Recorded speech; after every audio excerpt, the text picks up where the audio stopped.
देश में 2024 का लोकसभा चुनाव संपन्न हो गया। ऐसे में कह सकते हैं कि कल देश के लिए बड़ा दिन है, राजनीति पार्टियों के लिए भी कल बड़ा दिन है, क्योंकि कल रिजल्ट आने वाला है। और ऐसे में कह सकते हैं कि जिस आशा के साथ पीएम मोदी ने 400 आंकड़े और मोदी गारंटी के साथ देश में चुनाव लड़ा, और ऐसे में दूसरी तरफ अगर हम बात करेंगे तो राहुल मोदी ने देश में नए सत्ता परिवर्तन के लिए उन्होंने चुनाव लड़ा।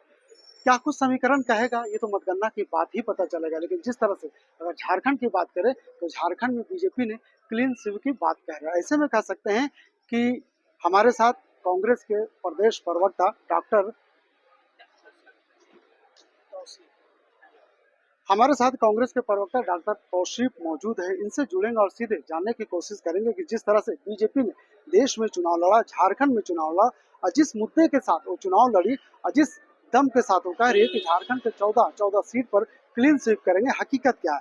आपने देखा कि किस तरह से बीजेपी ने चुनाव लड़ा, अगर इंडिया गठबंधन भी चुनाव लड़े। ऐसे में कह सकते हैं कि बीजेपी अपनी तरफ से दम भर रही है कि झारखंड में इस बार क्लीन स्वीप करे। इसमें कितनी सच्चाई है?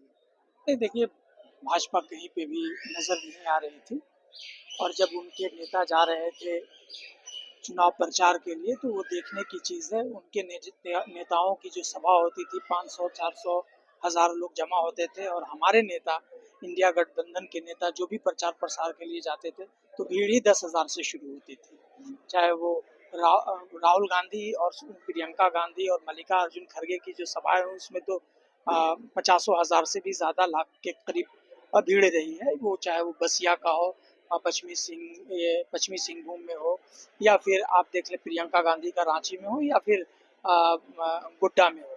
तो कहीं पे भी ये लोग स्टैंड नहीं करते हैं। इनके यहाँ भीड़ ही नहीं लग पा रही थी। परेशानी इनको ज़बरदस्त थी कि भीड़ क्यों नहीं लग पा रही। देखिए हमारे यहाँ क्या है कि हमारी सरकार के काम काज को देख करके ही वोट मांगा गया है और वोट मिला है। जो हेमंत सोरेन जी के नेतृत्व में सरकार चल रही थी, जो इन्हें बर्दाश्त नहीं हुआ और हेमंत सोरेन जी को साजिश के तहत जेल में भेज दिया। वो इनको डर था, विकास जिस तरह से तेजी से हो रहा था तो डर था, तो विकास रुका नहीं। अभी माननीय मुख्यमंत्री चंपई सोरेन जी उस विकास को आगे बढ़ा रहे हैं। हेमंत सोरेन जी के काम किए हुए चीजों को वो आगे बढ़ा रहे हैं। तो राज्य की जनता ने ये देखा कि सरकार ही द्वार पे पहुंच गई है उनके, और उनसे पूछ रही है सरकार की बताएं आपकी समस्या क्या है। अब इससे बड़ी चीज क्या हो सकती है। मैं समझता हूँ कि दुनिया में इस तरह का काम नहीं हुआ होगा कि सरकार जाकर के खुद अपने जनता से पूछे कि बता तेरी समस्या क्या है, इसका समाधान मैं करूंगा। तो ये चीज थी, तो जनता में ये सरकार पॉपुलर हुई और ये जबरदस्त क्लिक किया। और जो भी समस्या थी, चाहे वो वृद्धा पेंशन का हो, चाहे आवास का हो, या फिर जो भी छोटी छोटी चीजें होती हैं ब्लॉक से संबंधित जो परेशानी, वो सब उसका निदान हुआ। तो सरकार बहुत पॉपुलर हुई तो वोट में वो लोगों ने मन बना लिया कि वोट में इसको बदल देना है।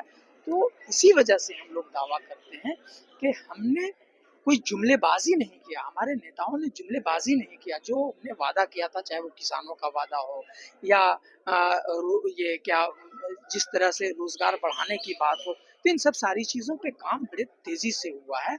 और उन्हीं चीजों को देख करके राज्य की जनता ने हम लोगों को वोट दिया है और हम लोगों को पूरी उम्मीद है कि 14 सीट हम जीतेंगे। इस बार थोड़ा सा जो मतदाता थे उनमें रुझान एक अलग टाइप को देखने को मिला। कह सकते हैं कि देश पीएम मोदी भी झारखंड में 6 बार आए, उन्होंने सभाएं की, और बीजेपी की तरफ से अमित शाह भी आए, राजनाथ सिंह भी आए, तमाम ऐसे दिग्गज नेता झारखंड के धरती पे आते गए, चुनाव प्रचार करते गए।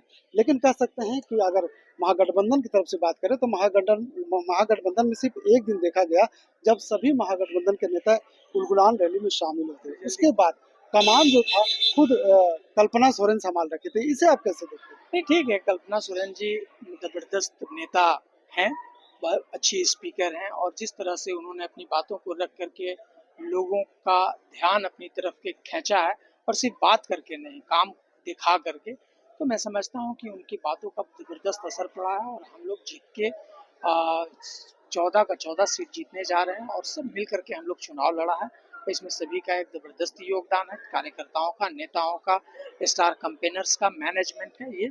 और ये जनता ने हम लोगों को आशीर्वाद दिया, और जनता जिसको चाहती है अर्श से अर्श पे बैठाती है और फर्श पे भी लाती है। तो मोदी जी को अर्श पे जरूर बैठाती है, फर्श पे लाने का वक्त आ गया। अच्छा, गोड्डा की बात करेंगे, कोडरमा की बात करेंगे, इन दो सीटों पर ऐसे जबरदस्त कॉन्टेस्ट देखने को मिला। क्या लग रहा, जिस तरह से बदलाव दिख रहा, क्या वाकई में कल बदलाव देखने को मिल सकता है? जब एकदम हम लोगों को पूरा यकीन है, हम लोगों को पूरा यकीन है कि हम लोग वहाँ पे जीत रहे हैं और बदलाव जबरदस्त है। इंडिया गठबंधन की सरकार केंद्र में बनने जा रही है। इसके तुरंत बाद कह सकते हैं कि विधानसभा का चुनाव होने हैं, उसकी क्या कुछ तैयारी है?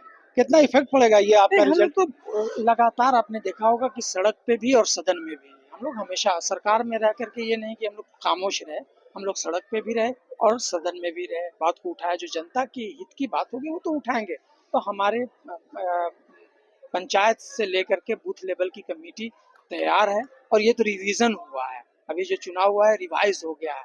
तो मजबूती के साथ चुनाव लड़ेंगे, फिर से हम लोग सरकार यहाँ पे बनाएंगे। एकदम हम लोग तैयार हैं इस चीज के लिए।